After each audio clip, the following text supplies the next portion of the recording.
है test question paper? देखो test में से।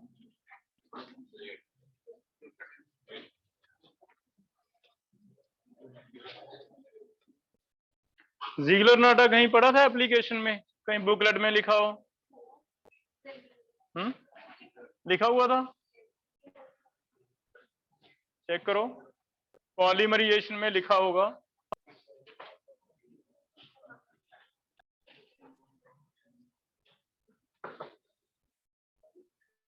ज़िगलर नाटा हमें पॉलीमर चैप्टर में दोबारा आएगा।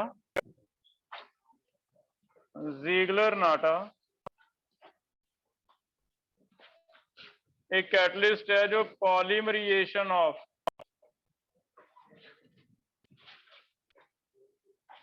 इथीन, पॉलीथीन बनाने के काम आता है। ठीक है, ये होता है try ethyl aluminium plus titanium tetrachloride. Try ethyl aluminium and titanium tetrachloride, इनका जो मिक्सचर है इसे क्या कहते हैं? ज़िगलर नाटा कैटलिस्ट। ठीक है, ये हम आगे और सिग्निफिकेंस इस चैप्टर में पढ़ेंगे, जो हमें जो पूरा चैप्टर आएगा पॉलीमर्स।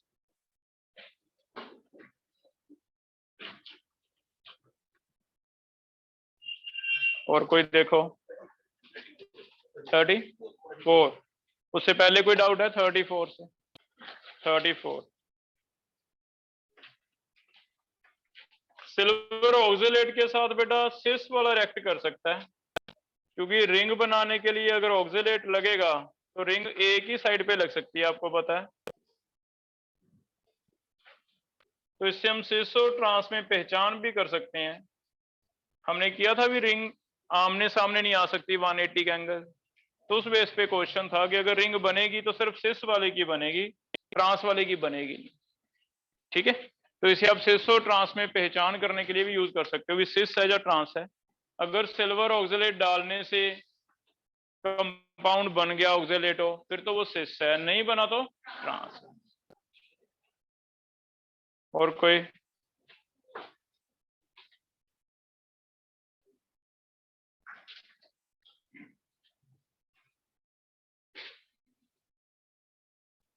थर्टी थ्री का कैसे किया है? तो सेम हो गया ना, जैसे आपको लिखवा दिए थे कि जो पाई एसिल लिगेंड है वो CO भी है, CS2 भी है, तो सभी में बॉन्ड ऑर्डर का फर्क पड़ता है जैसे CO में पड़ता है। तो इसमें बैक बॉन्डिंग होएगी तो बॉन्ड ऑर्डर कम होगा, बॉन्ड लेंथ बढ़ेगी। ठीक है, तो सेम बेस पे क्वेश्चन। हाँ, उसकी वजह से। तो ये क्वेश्चन अगर तुम कहते हो तो भाई ज़िगलर नाटा वाला किस किसने किया हुआ है अटेम्प्ट? किया हुआ है, ये एक लिख लेना कॉपी पे, है ना। हो गया, बाकी हो गया। आगे देखो, कल वाले टॉपिक में चेक करो। पहला क्वेश्चन है, बताओ, लास्ट बेंच से स्टार्ट करो गौरव। CrO4 नेगेटिव में क्रोमियम का हाइब्रिडाइजेशन क्या है? D3S। नेक्स्ट, डाइक्रोमेट में क्रोमियम का हाइब्रिडाइजेशन क्या है? D3S। नेक्स्ट, CrO4 नेगेटिव का कलर कौन सा होता है क्रोमेट आयन का? येलो। डाइक्रोमेट का ऑरेंज, डाइक्रोमेट का होता है ऑरेंज। नेक्स्ट, सोमिल, कलर किस वजह से है? क्या ऐसा रीजन है पर्टिकुलर कि कलर आता है? क्या it is due to DD transition और कोई अलग रीजन है? Charge transfer spectra. कौन सा charge transfer? Ligand to metal charge transfer spectra. ठीक है, नेक्स्ट, डाइक्रोमेट में कितने मैक्सिमम इक्विवेलेंट बॉन्ड्स हैं आदित्य? 6, due to resonance. 6 थोड़े स्ट्रॉन्गर हैं, 2 थोड़े वीकर हैं, बीच वाले, है ना, ऐसे हो। नेक्स्ट, क्रोमेट में अगर सल्फ्यूरिक एसिड डाल दें तो वो किसमें चेंज हो जाता है? ऑरेंज। डाइक्रोमेट बन जाता है। उल्टा अगर डाइक्रोमेट में NaOH डाल दें तो किसमें चेंज हो जाता है यार, कलर चेंज था। ठीक है, कलर चेंज की वजह से पहला एट लो पीएच कलर कौन सा दिखेगा बताओ। तो हमने एक रिएक्शन ऐसे लिखी CrO4 2 नेगेटिव गिव्स ऑरेंज, और इसे बैलेंस किया 2 क्रोमियम 8 ऑक्सीजन है, तो वाटर किस साइड आएगा, राइट साइड 1 वाटर, H कितने आएंगे 2H। तो लो पीएच का मतलब एडिंग H, एडिंग H तो इक्विलिब्रियम किस तरफ जाएगा, फॉरवर्ड, तो कलर कौन सा दिखेगा, ऑरेंज, ऑरेंज। लेकिन अगर हाई पीएच हो, at higher pH that is adding OH, तो येलो दिखेगा। ठीक है, ऐसे आया, कर लोगे, याद है। तो कलर वाला बहुत इंपॉर्टेंट क्वेश्चन था, कलर कैसे कैसे चेंज होता है।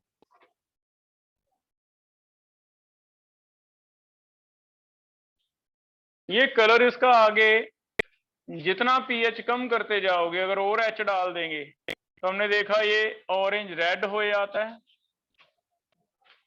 और अगर और H डाल देंगे तो इसका कलर डार्क रेड भी हो जाता है। ये कहता है ये क्रोमेट जो है डाइक्रोमेट, इसमें 2 क्रोमियम जुड़े थे, डाइमर बना है। कई बार आगे 3 जुड़ जाते हैं, ट्राइमर बन जाता है, क्योंकि आगे 2 OH में से वाटर निकालना है, 2 OH में से वाटर निकल के O के थ्रू लिंक होते रहेंगे। जितना एसिड ज्यादा डालोगे बेटा उतने बॉन्ड ज्यादा बनते रहेंगे। पहला एक एसिड डाला, 2 जुड़ गए, 2 जुड़ के ऐसे बन गया, यहां के थ्रू लिंक है। अब आगे ये वाला OH फिर से आगे जुड़ जाए तो कितने बन जाएंगे, 3, तो 3 जुड़ जाएंगे।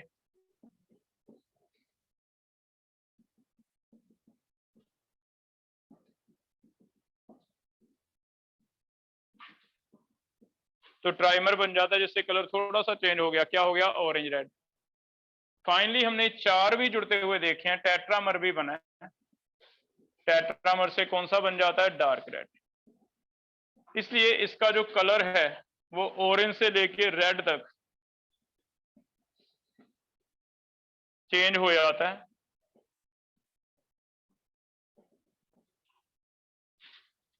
डिपेंडिंग अपॉन पीएच, पीएच कम करो कलर क्या हो जाएगा, चेंज हो जाएगा ऑरेंज। लेकिन कई बार आपको भी, हमें तो रेडिश दिख रहा है, तो हमने कौन सा HN काउंट करके डाले हैं।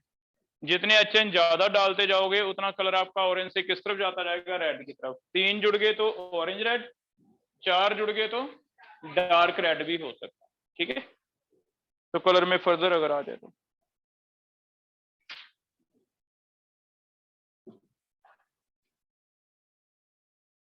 It is structure related point. Next था प्रेपरेशन। आगे आयुष एक और का नाम बताओ जिससे बनाया जाता है, क्रोमाइट। क्रोमाइट में 2 ऑक्साइड होते हैं, क्या क्या फॉर्मूले उनके, 1 is FeO, second is Cr2O3, collectively लिखा जाता है FeCr2O4। इसमें स्टेप्स हैं, जैसी क्रोमाइट और आ गया, इसमें पहले हम डालते हैं एयर एंड सोडियम कार्बोनेट। एक तो बन जाता है रस्ट जो नीचे बैठ जाएगा, एक बन जाता है सोडियम क्रोमेट, है ना, कार्बन डाइऑक्साइड बाहर निकल जाए। Sodium chromate soluble in water है, ये इनसॉल्युबल है, तो फिल्टर कर लिया। सोडियम क्रोमेट में क्या डालते हैं कि डाइक्रोमेट बन जाता है, सल्फ्यूरिक एसिड, सल्फ्यूरिक एसिड डालेंगे तो ये बन जाएगा डाइक्रोमेट। इसे भी हम ऑक्सीडाइजिंग एजेंट ले सकते हैं, लेकिन ये प्राइमरी स्टैंडर्ड नहीं होगा, तो KCl के साथ रिएक्शन करवा। इस रिएक्शन को आप डबल डिकम्पोजिशन भी कह सकते हो, डबल डिकम्पोजिशन। डबल डिकम्पोजिशन में ये घुल के क्रिस्टल इसके बन जाते हैं पोटाशियम डाइक्रोमेट के NaCl हो जाएगा। तो डबल डीकम्पोजिशन थर्ड स्टेप है। तो फर्स्ट स्टेप है oxidation with the presence of air in the presence of alkaline medium. Double decomposition, double decomposition होता है कि सिर्फ NaCl और AgNO3 आयन एक्सचेंज हो जाएं। डिस्प्लेसमेंट एक रिडॉक्स रिएक्शन है, जैसे जिंक प्लस कॉपर सल्फेट, क्या बनेगा? Zinc sulphate plus copper, that is called displacement. कि जिंक ने किसे डिस्प्लेस किया है? कॉपर को। जिंक खुद ऑक्सीडाइज हुआ है, कॉपर की क्या हुई है? रिडक्शन। सिर्फ आयन एक्सचेंज हुए हैं, आयन ने अपनी पोजीशन चेंज किया है, कोई रिडॉक्स रिएक्शन नहीं हुआ, दैट इज डबल डीकम्पोजिशन। ठीक है, हो जाएगा बेटा। आगे हमने इसकी ऑक्सीडाइजिंग प्रॉपर्टीज पढ़ ली थी।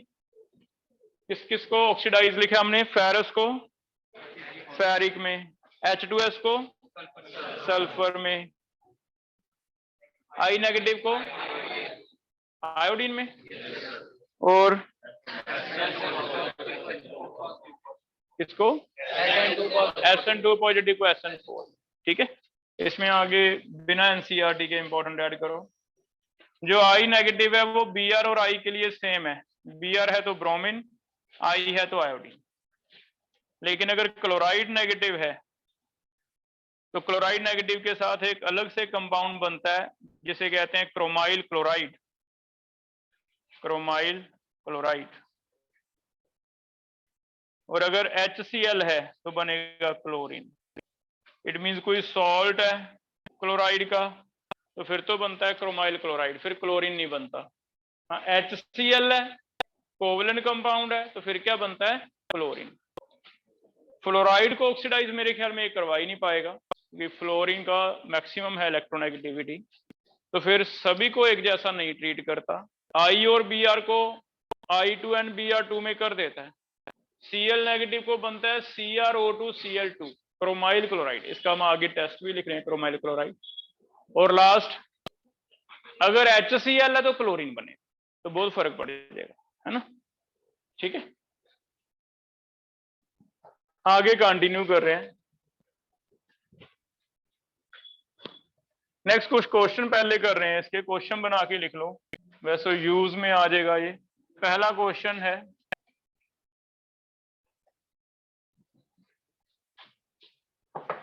पहला क्वेश्चन है what is chromyl chloride test? Chromyl chloride test. तो आंसर इज, टेस्ट है for detection of chloride ion. अभी जो मैंने लिखा, अगर पोटाशियम डाइक्रोमेट क्लोराइड आयन से रिएक्ट करवाते हैं तो एक कंपाउंड बनता है CrO2 Cl2 जिसके रेडिश ब्राउन वेपर निकलते दिखाई देते हैं और इसे क्या कहते हैं? Chromyl chloride. ये हमने यूज किया था इटार रिएक्शन में, याद है? तो क्रोमाइल क्लोराइड कहां पढ़ा था हमने? इटार रिएक्शन में। टॉलुइन में क्रोमाइल क्लोराइड ऐड करते थे, टॉलुइन 3H है। अगर आप इसमें क्रोमाइल क्लोराइड ऐड करते हो तो दो ही जगह OH आता था क्योंकि इसमें 2 ऑक्सीजन है और 2 OH में से वाटर निकल के क्या बन जाता था? बेंजाल्डिहाइड। याद आ रहा है बेटा ये? तो इसे हम पढ़ के भी आए हैं क्रोमाइल क्लोराइड को, वही वाला क्रोमाइल क्लोराइड है। यहाँ इसका एक टेस्ट है, क्लोराइड आयन का टेस्ट है, क्रोमाइल क्लोराइड टेस्ट हो जाएगा। लेकिन क्लोराइड आयन आना चाहिए, HCl नहीं होगा, HCl is not ion. NaCl, KCl, calcium chloride ये वाले हों तो इनमें क्लोराइड आयन है। तो अगर किसी में भी क्लोराइड आयन है, जैसे उसमें हमने डाइक्रोमेट डाला, थोड़ा सा सल्फ्यूरिक एसिड के ड्रॉप डाले, एसिडिक मीडियम में रिएक्शन हो गई, क्या बना? बीकर में से रेडिश ब्राउन कलर के वेपर निकलते दिखाई दे रहे हैं। वो वेपर किस वजह से हैं? Chromyl chloride. तो इसे हम क्लोराइड आयन है या नहीं, प्रेजेंट है या नहीं, उसके टेस्ट के बारे में यूज कर रहे थे। ठीक है, इंपॉर्टेंट इज ऐसे क्वेश्चन आ गया, which of following will not give chromyl chloride test, means किसमें रेडिश ब्राउन वेपर नहीं मिलेंगे। ऑप्शन है NaCl, ऑप्शन है KCl, ऑप्शन है AgCl, या फिर ऑल गिव टेस्ट। तो आंसर इसका AgCl दे रखा है बेटा। AgCl क्या है, कोवलेंट है, प्रेसिपिटेट है ऐसे कह लो। तो हमें क्लोराइड आयन चाहिए प्रॉपर सॉल्युबल, इसका मतलब एक वर्ड और ऐड कर दें, chloride ion soluble in water. अगर इनसॉल्युबल है तो नहीं देगा, और इनसॉल्युबल में फिर लिमिटेशन लिख लेते हैं इसकी, कहां कहां इनसॉल्युबल है। लिमिटेशन, दो जगह इनसॉल्युबल है, AgCl वाइट पीपीटी देता है, लेड क्लोराइड भी वाइट पीपीटी देता है। तो चार ऑप्शन में से या तो Ag लिखा रहेगा या फिर लेड लिखा रहेगा, क्योंकि ये सॉल्युबल नहीं है। सॉल्युबल नहीं है तो क्रोमाइल क्लोराइड टेस्ट नहीं आएगा। ठीक है, तो पहला आ गया क्रोमाइल क्लोराइड टेस्ट। बचेगा बेटा। सेकंड क्वेश्चन बना के लिख रहे हैं,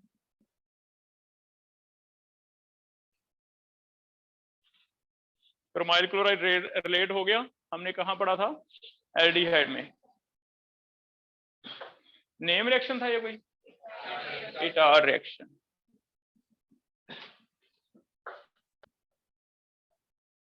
question 2, how dichromate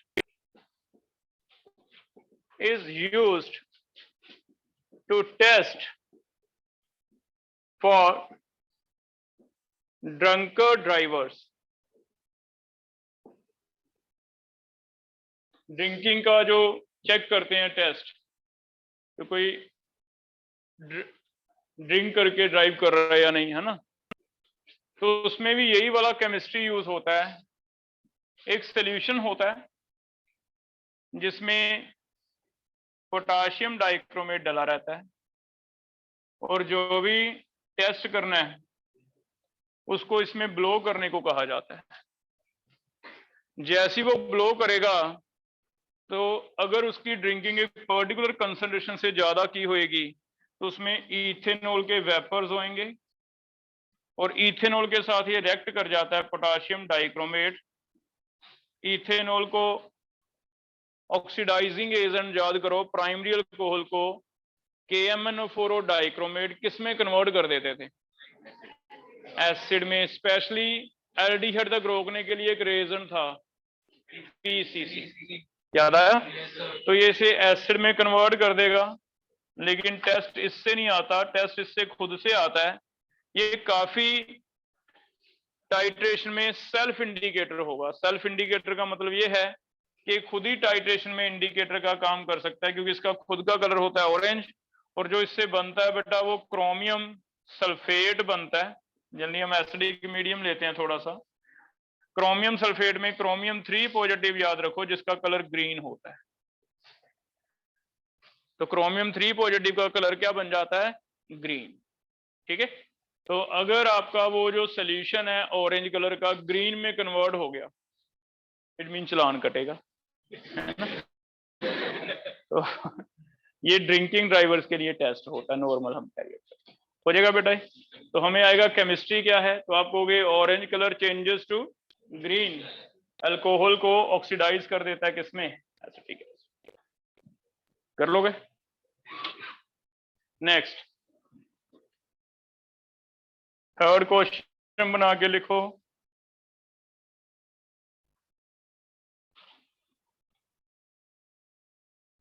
H2O2 can be used to test potassium dichromate. इसको भी टेस्ट करने के लिए एक टेस्ट है कि वो पोटाशियम डाइक्रोमेट है या नहीं। दूसरों को तो टेस्ट करता ही है, इसको हम कैसे टेस्ट कर सकते हैं, H2O2 से। H2O2 के साथ पोटाशियम डाइक्रोमेट रिएक्ट करता है। अगर पोटाशियम डाइक्रोमेट H2O2 से रिएक्ट करे तो एक कंपाउंड बनता है CrO5, जिसका कलर होता है रॉयल ब्लू। किसको याद है CrO5 का कुछ खास स्ट्रक्चर बताया था, याद है? बटरफ्लाई। तो ये Cr+10 नहीं है, इसका ऑक्सीडेशन पूछा जाता था +10 है या कितना, तो +10 नहीं है क्योंकि ये 2 परऑक्साइड हैं इसमें ऐसे, जिसकी वजह से क्रोमियम का ऑक्सीडेशन नंबर +6 ही है, क्योंकि ये परऑक्साइड -1 -1 -1 -1 -2। तो एक ऐसे क्वेश्चन आता था CrO5 में क्रोमियम का ऑक्सीडेशन नंबर कितना है, ए चॉइस लिखी जाती है +10। हमने रिडॉक्स में गलत कर दिया था, X निकाला 10 आ गया, तो तब आपको बताया था इसका स्ट्रक्चर अलग से होता है, बटरफ्लाई स्ट्रक्चर। वही वाला टॉपिक यहाँ भी आ गया। ये एक बहुत ही अच्छा रॉयल ब्लू कलर देता है, लेकिन रॉयल ब्लू कलर ज्यादा स्टेबल नहीं है। इसकी स्टेबिलिटी कम होने की वजह से पड़ा पड़ा ये फिर से ग्रीन कलर में कन्वर्ट हो जाएगा। सोचो अगर ग्रीन आ गया तो क्या बना होगा, तो क्रोमियम 3 पॉजिटिव बन गया होगा, Cr2O3। तो नॉर्मल ऑक्साइड में कन्वर्ट हो जाता है, क्योंकि पर ऑक्साइड कम स्टेबल है बेटा, याद है? पर ऑक्साइड लिंकेज वीकर है तो कम स्टेबल है। हाँ, लेकिन अगर आप इसे कोई ऑर्गेनिक सॉल्वेंट में करते हो, if test is carried out in ether organic solvent, then blue color is permanent। फिर ब्लू कलर क्या रहता है? परमानेंट रहता है। ईथर के साथ ये कॉम्प्लेक्स बना लेता है जिससे स्टेबल हो जाता है।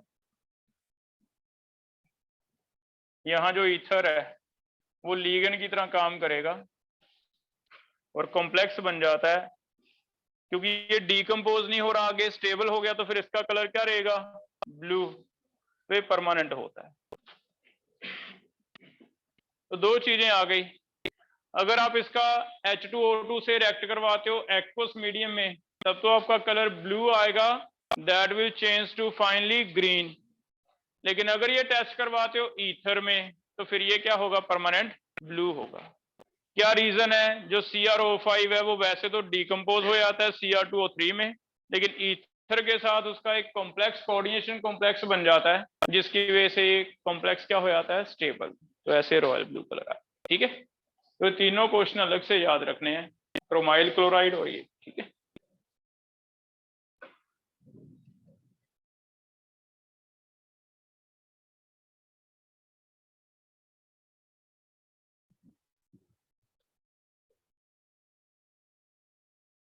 हो जाएगा बेटा।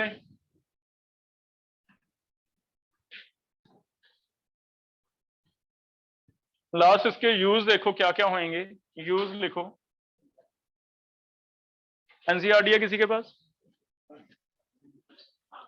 यूज लिखो क्या क्या है। पहला यूज लिखो, as a primary standard for redox titration, as a primary standard for redox titration. Second use, as oxidizing agent, as oxidizing agent in organic reactions, as oxidizing agent in organic reactions। third use,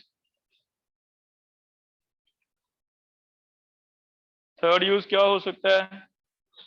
volumetric analysis, volumetric analysis.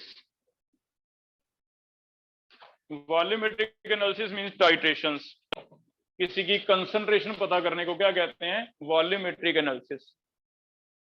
जैसे याद है कल हमने किया था भी, अगर इसके 1 मोल यूज होते हैं तो फेरस के कितने मोल हैं? 6। तो जितने मोल इसके यूज हो जाएंगे उसके हिसाब से हमें पता चल जाएगा भी दूसरे कंसंट्रेशन कितनी थी, क्योंकि याद होगा 1 मोल 6 इलेक्ट्रॉन देता है, फेरस से फेरिक 1 ही इलेक्ट्रॉन का चेंज होता है, तो इसका 1 मोल कितने फेरस को कंज्यूम कर सकता है? 6 को। तो इसके मोल कितने कंज्यूम होते हैं उससे हमें आइडिया लग जाएगा भी दूसरा कितनी अमाउंट है। इस चीज को क्या कहते हैं? Volumetric analysis. किसी के अमाउंट पता लगाना उसे कहते हैं वॉल्यूमेट्रिक एनालिसिस। ठीक है, 2-3 अभी लिखे हैं, चौथा लिखा है हमने test for chloride ion, chromyl chloride test, test for chloride ion chromyl chloride test. और 5वां drunkard driver test, drunkard driver test, ठीक है। तो इसके कुछ एग्जाम्पल्स कर लोगे बेटा। तो ये टॉपिक हमारा कंप्लीट है पोटाशियम डाइक्रोमेट का। ऐसी नेक्स्ट टॉपिक हमने पढ़ना है KMnO4। KMnO4 का पहले स्ट्रक्चर रिलेटेड क्वेश्चन कर रहे हैं। ये बनेगा MnO4 नेगेटिव और इसका स्ट्रक्चर क्या होगा, मैग्नीज,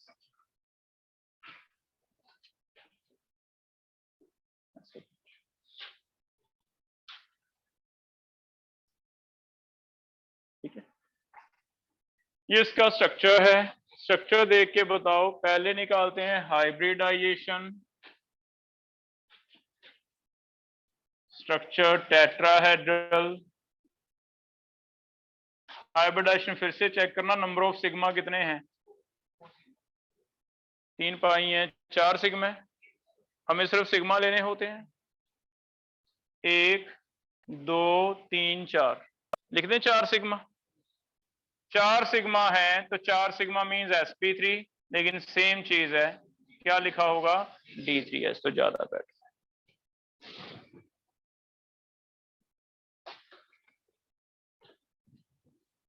कर लोगे। टेट्राहेड्रल होगा हाइब्रिडाइजेशन, बेटर D3S, ना लिखा हो तो क्या है, sp3। सेकेंड, कलर इसका पिंक होता है, नहीं कलर इसका पर्पल होता है, पर्पल कलर होता है,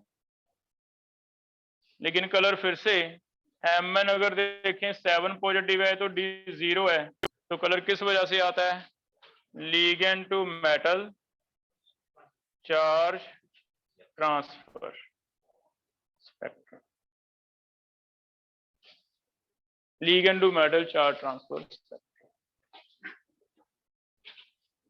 ठीक है।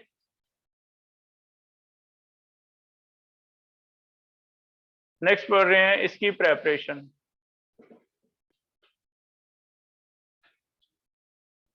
प्रेपरेशन के लिए हम यूज करते हैं, एक और है इसका पायरोलुसाइट,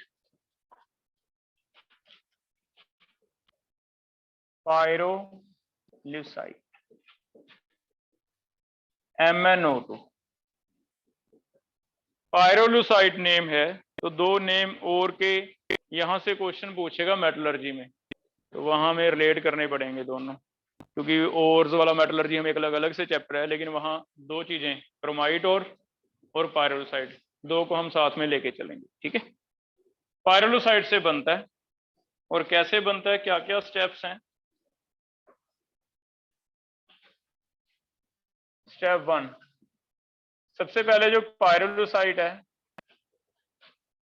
इसे हम कन्वर्ट करते हैं मैग्नेट में, और इसे ऑक्सीडाइज करना है हमने। इसे ऑक्सीडाइज करना है, फिर से एयर लेंगे और NaOH या KOH कोई भी ले लो, ये ले लेंगे, जिससे ये पहले एयर की प्रेजेंस में ऑक्सीडाइज हो जाएगा MnO4, लेकिन 2 नेगेटिव पहले बनता है। थोड़ा सा ही फर्क है, MnO4 1 negative and MnO4 2 negative, लेकिन दोनों में नेम अलग है, प्रॉपर्टीज अलग हैं। ये जो है बना है इसे हम MnO4 2 नेगेटिव, इसे हम मैग्नेट कहते हैं, मैग्नेट। ये क्या था, परमैग्नेट, ये क्या है, मैग्नेट। पहले ऑक्सीडाइज इसमें होता है और ये ग्रीन कलर का होता है, पर्पल कलर नहीं होता। यहां तक ऑक्सीडाइज करना इजी है, 4 से कहां तक ले आए, 6 तक, 6 से कहां लेके जाना है, 7। ये आगे Na2, Na है तो Na2 लग जाएगा, K है तो K2 लग जाएगा। पहला स्टेप सेम नहीं लग रहा, देखना क्रोमाइडोर में भी सेम ही था, एयर पास की, NaOH, बस NaOH की जगह थे सोडियम, बात तो एक ही है।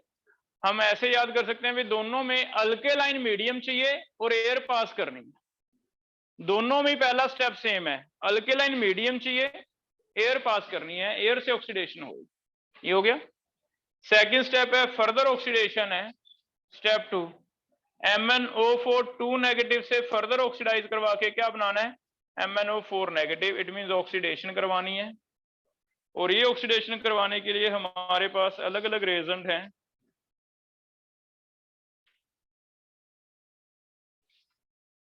ये ऑक्सीडेशन करवाने के लिए K2MnO4 को अलग अलग रेजेंट हैं।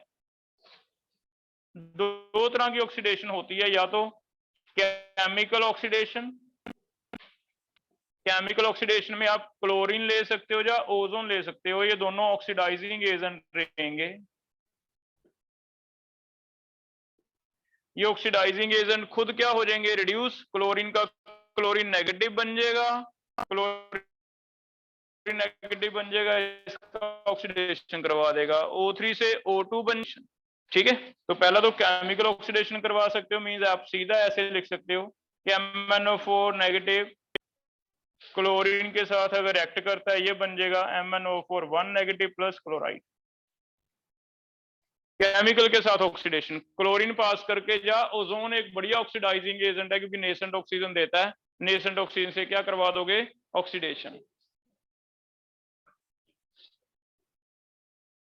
ठीक है, ओजोन के साथ लिख लो रिएक्शन। ओजोन के साथ भी इससे ऐसे भी लिखा मिल सकता है आपको, K2MnO4 plus ozone gives KMnO4 plus O2 बन जाएगा ओजोन का। KMnO4 ऑक्सीडाइज हो गया, इसकी क्या हो गई, रिडक्शन, नेसेंट ऑक्सीजन इसको दे दी। ठीक है, तो दो स्टेप्स हैं। पहले स्टेप में हमें करना है एयर पास करनी है। देखो अगर सिंपल समझे तो क्या कर रहे हैं हम, हमें जो मिला है अर्थ क्रस्ट में से वो क्या मिला है, MnO2 मिला है। अब MnO2 में मैग्नीज +4 है, मुझे उसे कहां तक लेके आना है, +7 तक, सीधी सी बात है। तो मैं दो जगह ऑक्सीडेशन करवाता हूँ। पहली ऑक्सीडेशन तो सिंपल है कि मैग्नीज 6 तो मैं एयर से ही बना लूंगा। अगर मैं उसमें एयर पास करूंगा थोड़ा अल्कलाइन मीडियम में डिसॉल्व करके, तो मेरा +6 तक चला जाएगा। +6 से 7 आगे ले जाना थोड़ा मुश्किल है। उसके लिए या तो आप करते हो थोड़े स्ट्रॉन्ग ऑक्सीडाइजिंग एजेंट, ओजोन है या क्लोरीन है ऑक्सीडाइजिंग एजेंट है, या फिर आप और कोई ऑक्सीडाइजिंग एजेंट काम ना करे तो एक तो है ही इलेक्ट्रोलिसिस, एनोड बना लो। एनोड पे क्या हो जाएगी, ऑक्सीडेशन। तो एक होती है इलेक्ट्रोलिटिक ऑक्सीडेशन। इलेक्ट्रोलिटिक ऑक्सीडेशन में हम इसे एनोड बना के एनोड पे किसी तरह इसकी ऑक्सीडेशन करवा देंगे, K2MnO4 से KMnO4 बन जाएगा। सेकेंड ऑक्सीडेशन कौन सी है, इलेक्ट्रोलाइटिक ऑक्सीडेशन। हम इसका इलेक्ट्रोलाइटिक ऑक्सीडेशन करवा लेते हैं। K2MnO4 पानी में डिसॉल्व किया, एक्वस मीडियम में, एनोड कैथोड। एनोड पे जाएंगे MnO4 2 negative and OH negative. Cathode पे जाएंगे H एंड K। तुम खुद डिसाइड करो, ये वाला अगर इलेक्ट्रोकेमिस्ट्री तुम्हें याद है, OH का ऑक्सीजन सिर्फ 3 ही केसेस में सीखा था हमने, फ्लोराइड है ना, फ्लोराइड, सल्फेट एंड नाइट्रेट। क्योंकि फ्लोराइड को नहीं ये करवा सकता, ऑक्सीडाइज खुद होता था, सल्फेट और नाइट्रेट को नहीं करवा सकता। उनमें से तो कोई है नहीं, उनमें से नहीं है तो फिर ऑक्सीडेशन किसकी होएगी, MnO4 नेगेटिव की। लेकिन ये MnO4 2 नेगेटिव से क्या बनेगा, 1 नेगेटिव ऑक्सीडेशन। इनमें से तुम बताओ H या K किसकी रिडक्शन होएगी, H की। तो H की रिडक्शन हो जाएगी, यही वाला एक इलेक्ट्रॉन लेके क्या बनने लग जाएगा, सोल्यूशन में क्या बनेगा, KOH।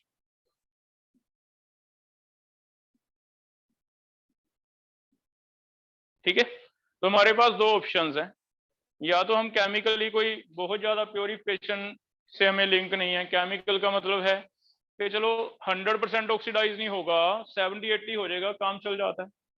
लेकिन अगर आप चाहते हो 100% ऑक्सीडेशन प्योर बनाना, तो फिर ज्यादा बेटर क्या है, खर्चा ज्यादा कर लो, क्या करो, इलेक्ट्रोलिक सेल बनाओ, एनोड लगाओ, कैथोड लगाओ, फिर करो, उससे आपका ये बन कर लोगे बेटा। तो ऐसे दो स्टेप्स हैं, आप इसे ऐसे सिंपल याद कर सकते हो भी, मिलता Mn4 है और हमें Mn4 से दो स्टेप में 7 तक लेके जाना पड़ता है।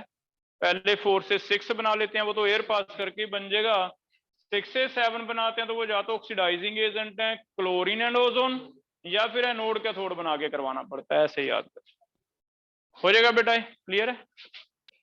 आगे करें इसकी प्रॉपर्टीज। प्रॉपर्टीज क्या क्या हैं? मेन प्रॉपर्टी पहले पढ़ रहे हैं।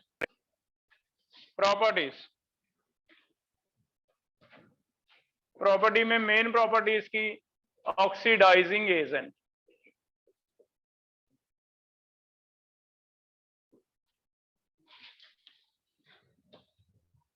मेन प्रॉपर्टी इसकी ऑक्सीडाइजिंग एजेंट।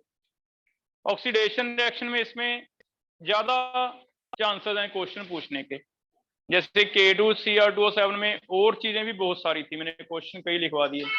इसमें और चीजें कम है, इसमें क्वेश्चन ज्यादा इस पार्ट में से ज्यादा बनता है। रीजन, इसकी ऑक्सीडाइजिंग नेचर इसलिए इंपॉर्टेंट है बेटा कि KMnO4 की जो ऑक्सीडाइजिंग प्रॉपर्टी है वो इस चीज पे भी डिपेंड करती है कि आप मीडियम कौन सा यूज करते हो। It can be reduced to manganese 2, it can be reduced to MnO2, it can be reduced to MnO4 2 negative।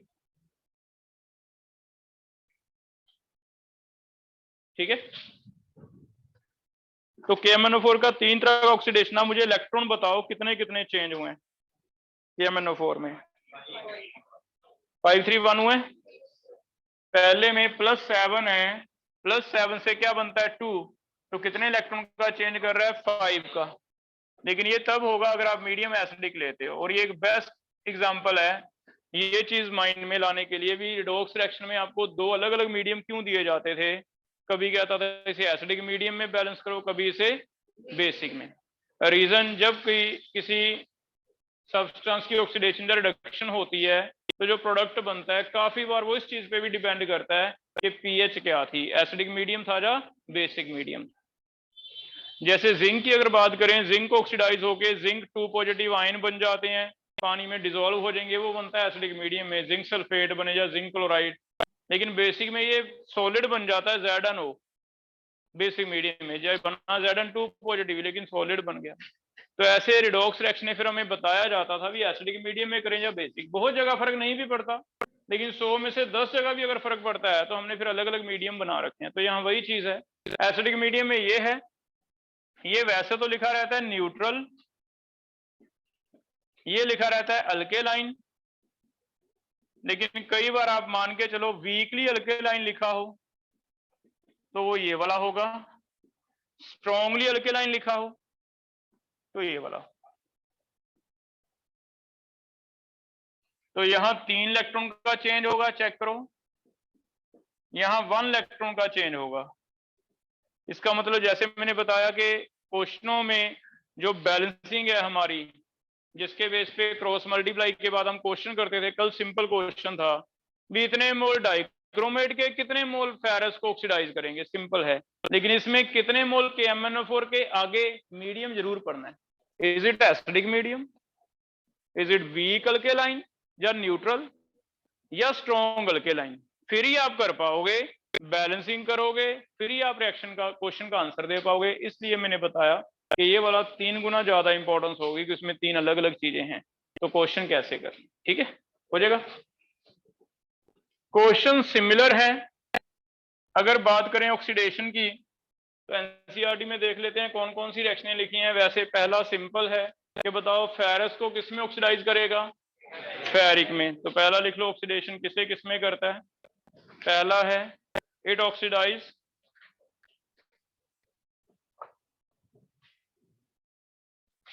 Ferrous को फेरिक में, फेरस को फेरिक। दूसरा ऑक्जेलेट पढ़ा है हमने कहीं? ऑक्जेलेट, ऑक्जेलेट हो ना, आप तो पढ़ ही लिया, अच्छी तरह याद हो गया। तो उसका कार्बन डाइऑक्साइड बनाता है ये। अगर ऑक्जेलेटो हो C2O4 2 नेगेटिव, सोडियम पोटाशियम कोई भी, इवन ऑक्सैलिक एसिड हो तो इसका क्या बनाना है आपने? Carbon dioxide. थर्ड लिखा हुआ है नाइट्राइट, नाइट्राइट को कन्वर्ट करता है नाइट्रेट में।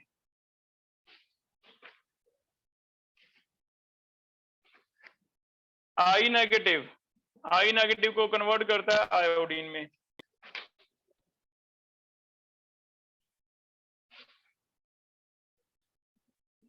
नेक्स्ट लिखा हुआ है H2S, H2S को कन्वर्ट करता है सल्फर में। सल्फाइट, सल्फाइड को कन्वर्ट करता है सल्फेट में।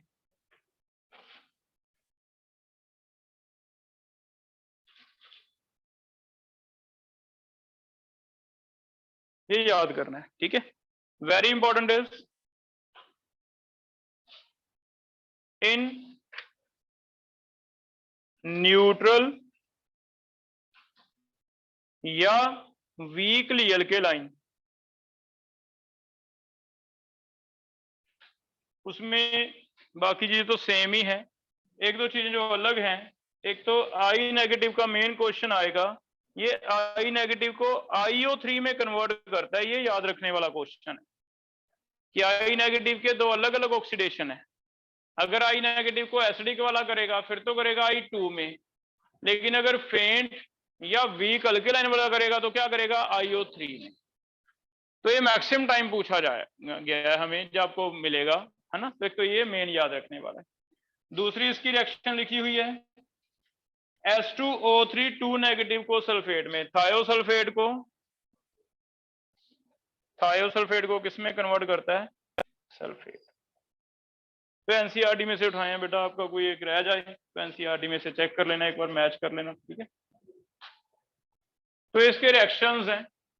अल्केलाइन में दो चीजें याद रखनी है, थायोसल्फेट भी पढ़ा ना हमने एम्बिडेंट में, आई थिंक, या तो ऑक्सीजन है डोनर या फिर सल्फर है डोनर, है ना। तो ये भी पढ़ा हुआ था थायोसल्फेट। तो न्यूट्रल या अल्केलाइन में एक चीज याद रखनी है, भी आई नेगेटिव का IO3 बनता है। ये IO3 सिर्फ इसमें बनेगा, क्योंकि पीछे वाले में भी I2 ही बना था डाइक्रोमेट में, इसमें एसिडिक मीडियम है तो क्या बना I2, लेकिन अल्केलाइन मीडियम में स्पेशली ध्यान रखना है क्या बनेगा, IO3। तो इसका क्वेश्चन इंपॉर्टेंट बनेगा। बाकी सारे सिमिलर क्वेश्चन होने वाले हैं। इनमें से देखना ये सेम, आई थिंक ये भी सेम है, ये भी सेम है, ये सल्फाइड सल्फेट भी सिमिलर है, नाइट्राइड का नाइट्रेट भी याद रह जाएगा, एक इसका याद कर लो। ऑक्सीलेटो का क्या बनता है, कार्बन डाइऑक्साइड। बाकी तो सिंपल है कि ऑक्सीडेशन समझ आ जाती है, भी ऑक्सीडेशन अगर SO3 है तो SO4 ही बनेगा, NO2 है तो NO3 ही बनेगा, क्योंकि एक वो बढ़ती जाएगी ऑक्सीडेशन है ना। C2O4 का याद रख लो, क्या बनेगा, कार्बन डाइऑक्साइड, और एक I का याद, ठीक है, हो जाएगा। अब देखो बाकी क्वेश्चन सिमिलर हैं।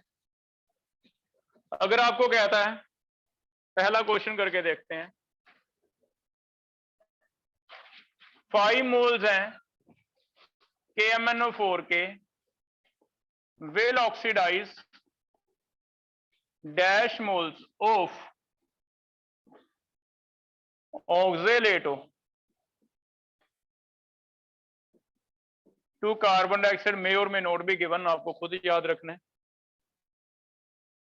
तो हमें बैलेंसिंग करनी है, चेक करो कैसे बैलेंस करें।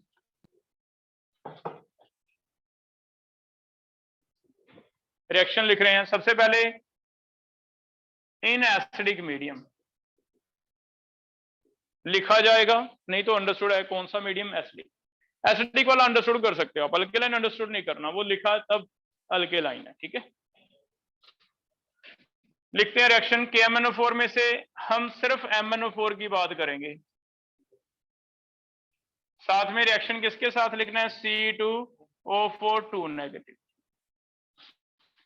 बताओ ये एसिडिक मीडियम है, तो एसिडिक में राइट साइड पे क्या लिखूं मैं, Mn2 याद हो गया, न्यूट्रल में MnO2, बेसिक में K2MnO4, Mn2, ये क्या बनेगा, कार्बन डाइऑक्साइड, ठीक है।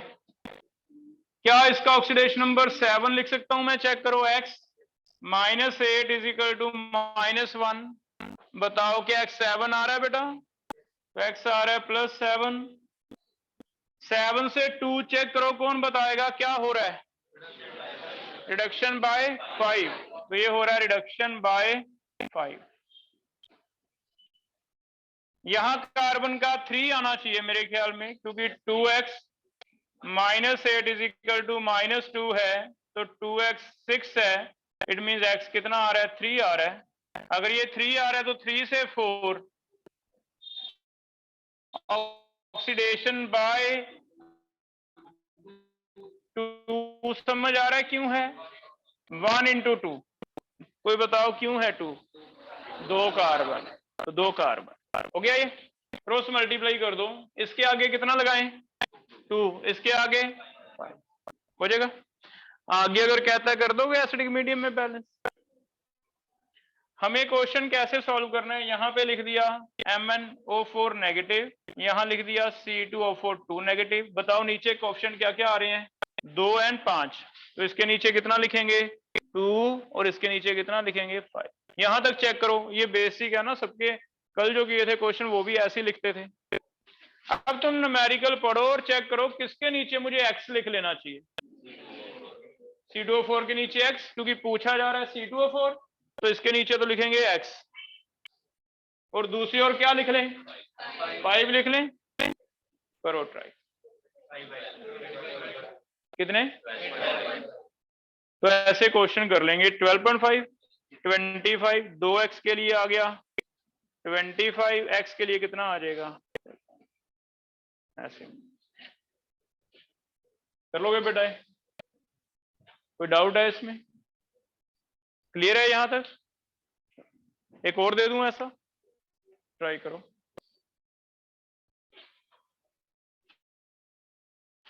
How many moles of ethanol can be oxidized to acetic acid? How many moles of ethanol can be oxidized to acetic acid by 10 moles of KMnO4 in acidic medium? By 10 moles of KMnO4 in acidic medium. Last एक ये try करेंगे।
कर लिया बेटा, कैसे लिखोगे MnO4 negative plus क्या बोला मैंने इथेनॉल, C2H5OH को कंडेंस फॉर्मूला लिख सकते हो आप C2H6O, इससे क्या बन रहा है Mn2 positive plus acetic acid पीछे लिखा ना हमने, ड्रंकर ड्राइवर वाले में लिख दिए, रिएक्शन लिख दी थी एसिटिक एसिड वाली। तो एसिटिक एसिड को कैसे कंबाइन करके लिखेंगे C2H4O2, C2H4O। मैग्नीज का तो 7 से 2 याद ही हो जाएगा, बार बार करना है हमने, 5 इलेक्ट्रॉन है। ये कार्बन का 2x ऐसे निकाल सकते हैं हम, 2x प्लस 6 माइनस 2 0, बताना 2x कितना आ गया, -4, -2 आ गया। इधर निकाल दो, 2x 0 आ रहा है, -2 से 0, ऑक्सीडेशन बाय 2 × 2 4, 2 × 2 समझ आ रहा है क्यों कर रहा हूं, ये 4 है, ये 5 है, यहाँ पे 4, यहाँ पे 5। Answer is MnO4 negative, C2H5OH, इसके नीचे 4। अब न्यूमेरिकल पढ़ो आपका। x कहाँ लिखना है? C2H5 के नीचे x, और ये कितना है 10। तो 4x is equal to 50, x is equal to 50/4, फिर से 12.5, सेम ही आंसर आप कर लोगे बेटा। बस यहाँ चेंज हो सकता है, ध्यान से पढ़ना है। एसिडिक मीडियम है, न्यूट्रल है, MnO2 हो जाएगा। स्ट्रॉन्ग अल्केलाइन है तो K2MnO4, एक ही इलेक्ट्रॉन का रह जाएगा। बता सकते हो कौन से मीडियम में ये स्ट्रॉन्ग ऑक्सीडाइजिंग एजेंट है, किसमें वीक ऑक्सीडाइजिंग एजेंट है? तो कल किया था भी, ज्यादा इलेक्ट्रॉन चेंज का मतलब ज्यादा स्ट्रॉन्ग। तो एसिडिक मीडियम में स्ट्रॉन्ग ऑक्सीडाइजिंग एजेंट है, लेकिन अल्केलाइन में वीक ऑक्सीडाइजिंग एजेंट है। अब सोचो, ऑर्गेनिक वाली रिएक्शनें याद आ रही हैं। अगर KMnO4 बेसिक मीडियम लिखते थे तब तो होता था OH लगता था, डबल बॉन्ड के ऊपर hydroxylation, Baeyer reagent pink colour. लेकिन अगर हम एसिडिक मीडियम लिखते थे तो मैंने बताया था ओजोनोलाइसिस करनी है, तोड़ ही देना बॉन्ड। तोड़ना मीन ज्यादा ऑक्सीडेशन हो गई। तो एसिडिक मीडियम में आज पता चल गया भी एसिडिक मीडियम में स्ट्रॉन्ग ऑक्सीडाइजिंग है, जिसकी वजह से वहां डबल बॉन्ड टूट ही जाता था, ओजोनोलिसिस हो जाती थी। बेसिक में क्योंकि वीक है तो डबल बॉन्ड दोनों नहीं टूटते, एक टूट जाता है, क्या लगता है OH, सिन हाइड्रोक्सिलेशन, याद है? तो वो सिन हाइड्रोक्सिलेशन, और इसमें भी बेसिक और एसिडिक मीडियम का भी बहुत बड़ा फर्क है। क्लियर है बेटा? हो जाएगा यहाँ तक? यहाँ तक पढ़ाओ। एक दो पॉइंट इसके रह गए हैं, यूज वगैरह वो मैं कल लिखता हूँ।